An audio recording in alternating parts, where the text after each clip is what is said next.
Question. First question है find 1/4 of 1/4। 1/4 of means हमने बताया था मल्टीप्लीकेशन होता है 1/4 मल्टीप्लाई बाय 1/4। तो लाइन मेथड से करें। 1 into 1 is 1, 4 into 4 is 16, so answer will be 1/16।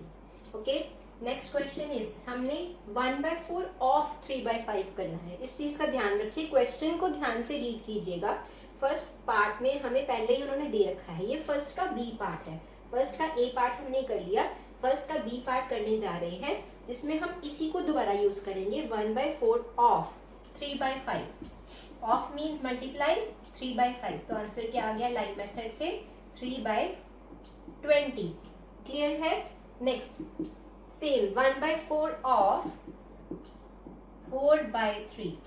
क्या करेंगे, अगर या तो हम इसको रिड्यूस कर सकते हैं, आंसर आ जाएगा 1/3, या फिर आप इसको कर सकते हैं 4/12। उसको कट करेंगे तब भी आंसर क्या आएगा 1/3 ही आएगा। Moving on to the second part. इसमें देखिए 1/4 की जगह 1/7 दे दिया है, उसका आगे ए पार्ट दिया है, तो हम क्या लिखेंगे 1/7 of 2/9, that will B 2/63। Multiply किया इसको इससे, बिल्कुल इजी है। सिमिलरली इसी को ही हमने मल्टीप्लाई करना है बी पार्ट में। 1/7 into 6/5, दैट इज 6/35। नेक्स्ट हमने करना है 1/7 ऑफ 3/10, तो आंसर क्या आ गया 3/70। अब आप देखिए इनमें से किसी भी क्वेश्चन में हमें रिड्यूस करने की जरूरत नहीं पड़ी, सिंपली आपने न्यूमिनेटर को न्यूमिनेटर से मल्टीप्लाई किया, डिनोमिनेटर को डिनोमिनेटर से मल्टीप्लाई किया। ठीक है, coming to the second question. इसमें क्या करना है, मल्टीप्लाई करना है दो फ्रैक्शंस को।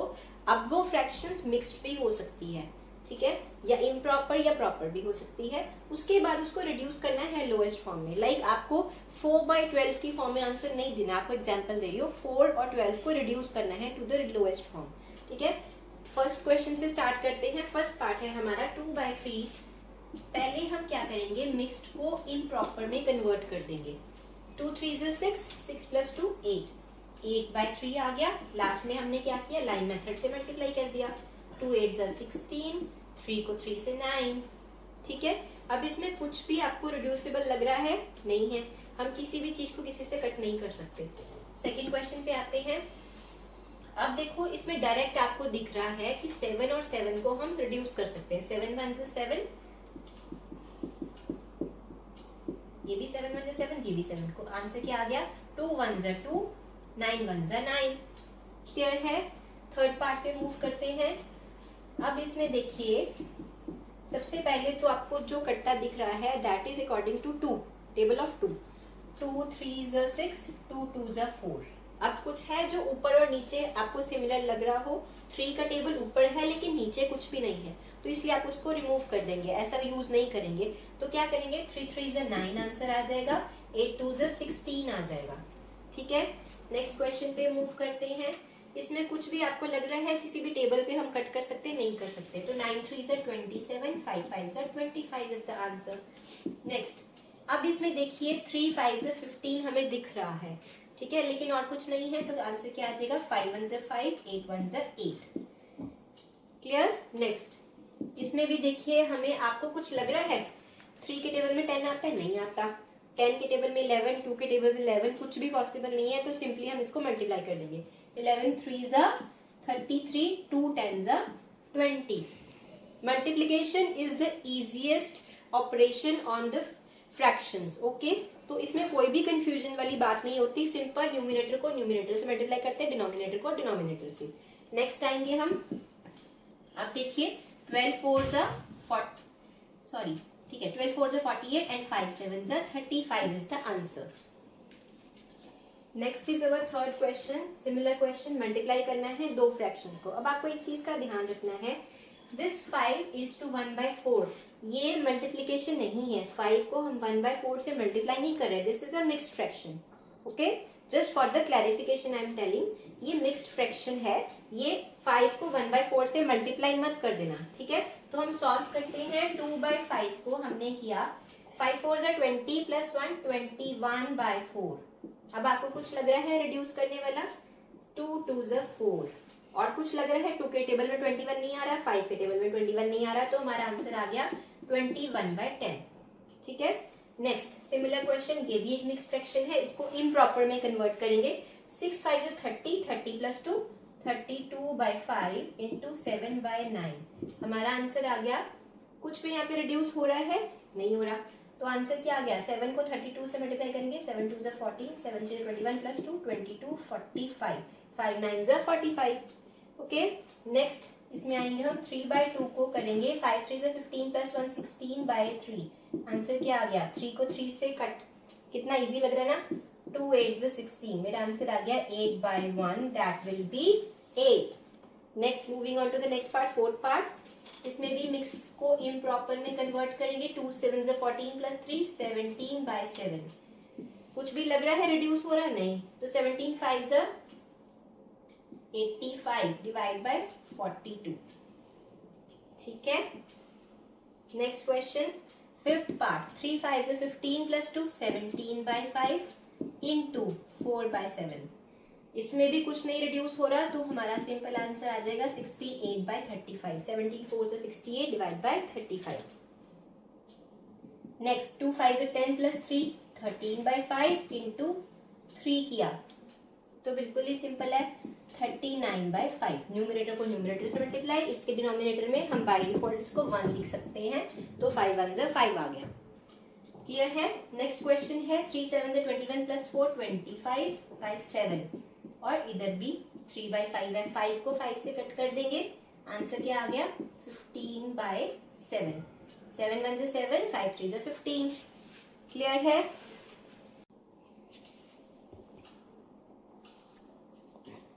Now this is our fourth question, which is greater. अब आपको ये देखना है, पहले तो कंपैरिजन किस में करना है।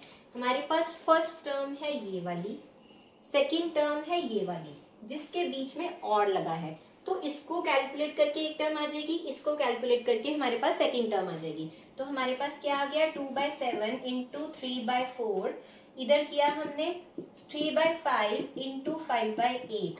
अब आपको इसको कैलकुलेट करना है। पहले मेरे पास क्या आ गया 3/14, इधर क्या आ गया 3/8। अब हमें कैसे पता कि इन दोनों में से कौन सी ग्रेटर है, हमारे डिनोमिनेटर्स डिफरेंट है, तो हम क्या करेंगे, डिनोमिनेटर्स को पहले इक्वेट कर देंगे।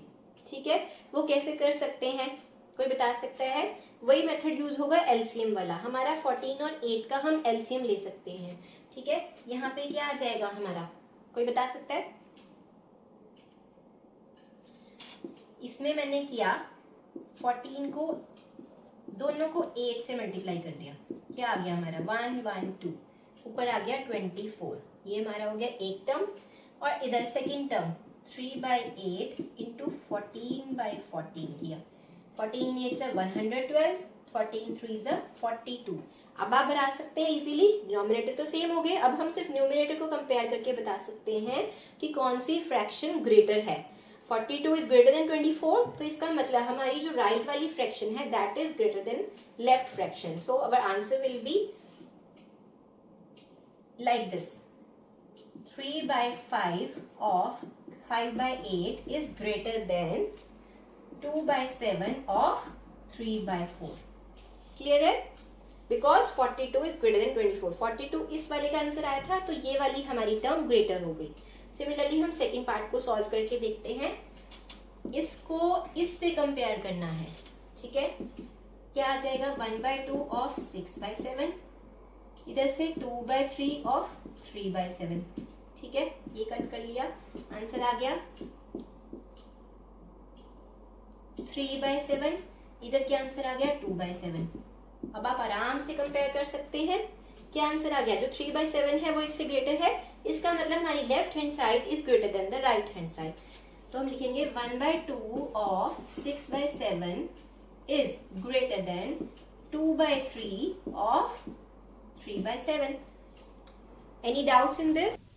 हमारा नेक्स्ट क्वेश्चन, फिफ्थ क्वेश्चन, कौन सा आ गया, स्टेटमेंट सम और वर्ड प्रॉब्लम। ये मैंने पहले ही कहा था, ये मेरा फेवरेट सम है। क्यों, क्योंकि ये हमें जनरल लाइफ में बहुत हेल्प करते हैं। Like in this question you can read, Saili plants 4 saplings in a row in a garden। Imagine कीजिए एक गार्डन है, उसमें कोई गर्ल है, वो प्लांट करना चाहती है 4 सैपलिंग। सैपलिंग मीन प्लांट्स, छोटे छोटे प्लांट्स, मतलब जरूर पता होना चाहिए आपको किसी भी स्टेटमेंट का, ठीक है। उसको 4 सैपलिंग्स लगाने हैं, ठीक है, इक्वल डिस्टेंस पे। अब उन्होंने क्या किया है, डिस्टेंस बिटवीन 2 एडजेसेंट सैपलिंग्स हमें बता दी, that is 3/4 of a metre.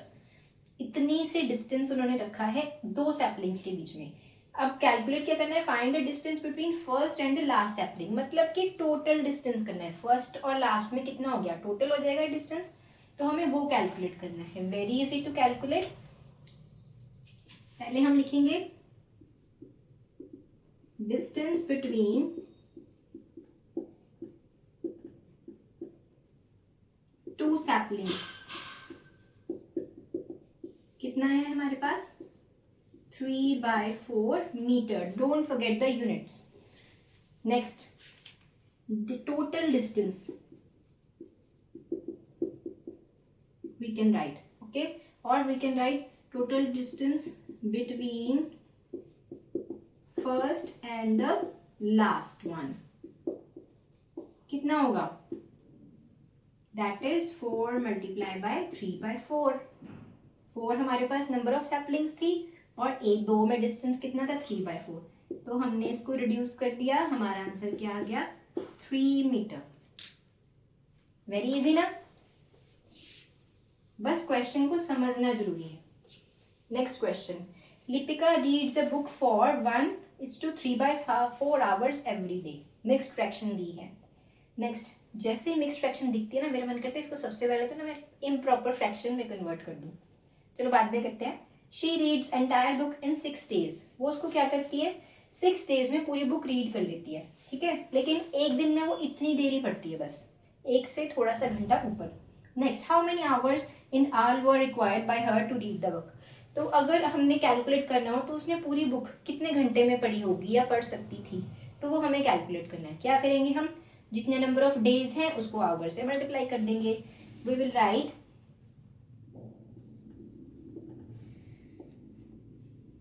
Time taken in 1 day equal to 1:3/4 hours. Time taken in 6 days। साफ पता चलता है, मल्टीप्लाई का क्वेश्चन है, 1 के लिए इतना है, 6 के लिए कितना होगा, तो क्या करेंगे, 6 multiply by 1:3/4, that is 6 multiply by 1 4 is 4, 4 plus 3 7/4। I will reduce to lowest form, 2 2 is 4, 2 3 is 6।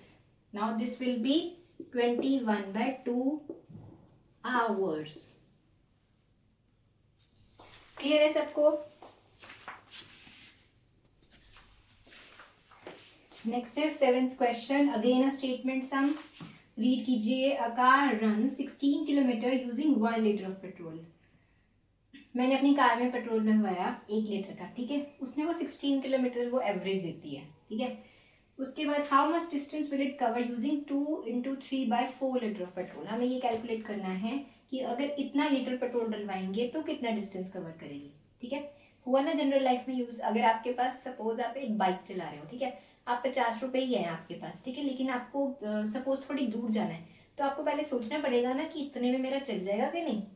हुई ना एक रियल लाइफ एग्जाम्पल। इसलिए स्टेटमेंट सम्स को ध्यान से किया करो, ये मत सोचा करो यार ये क्यों आ गई। इसी से ही आपका आगे बेस बनेगा, आप फटाफट अपना दिमाग लगा लोगे अपनी जनरल लाइफ में जब आपको ऐसी कोई प्रॉब्लम आएगी, ठीक है। Next is we will right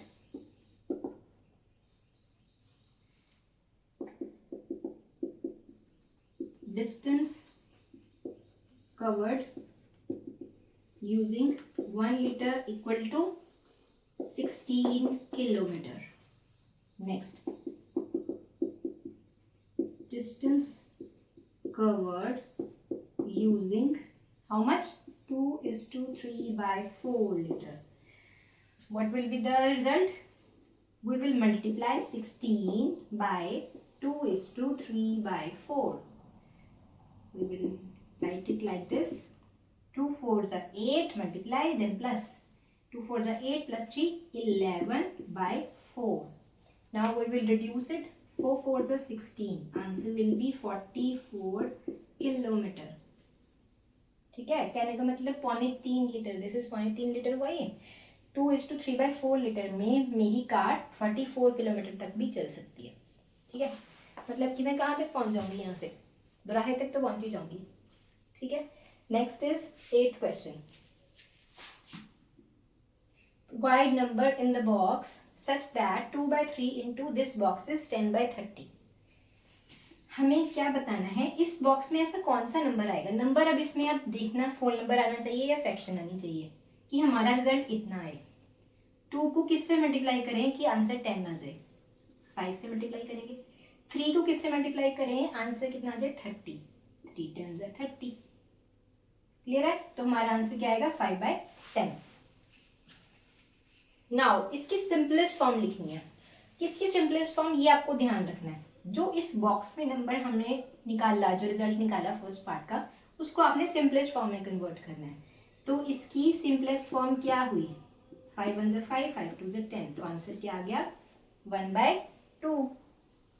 next same question है, provide the number in the box such that 3/4 into this box is equal to 24/75। हम उसी मेथड से करेंगे, न्यूमरेटर में देखते हैं डाल के कि क्या आएगा, कि आंसर 24 आ जाए। 3 8 से 24 होता है तो 8 आ जाएगा। नीचे हमारा 4 को किससे मल्टीप्लाई करेंगे कि 75 आए। Wait,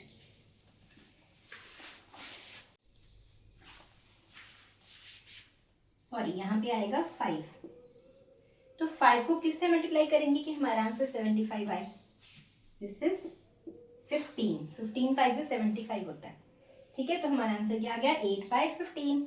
next simplest form of this number obtained, 8/15 की सिंपलेस्ट फॉर्म क्या आएगी 8/15।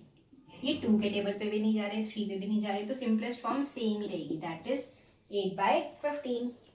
क्लियर है, इसी के साथ हमारी एक्सरसाइज 2.2 कंप्लीट होती है। आपको कोई भी डाउट्स हो प्लीज कमेंट बॉक्स में डालते रहिए अपने डाउट्स, ताकि मुझे पता चले आपको दिक्कत कहाँ आ रही है। Okay, thank you for watching.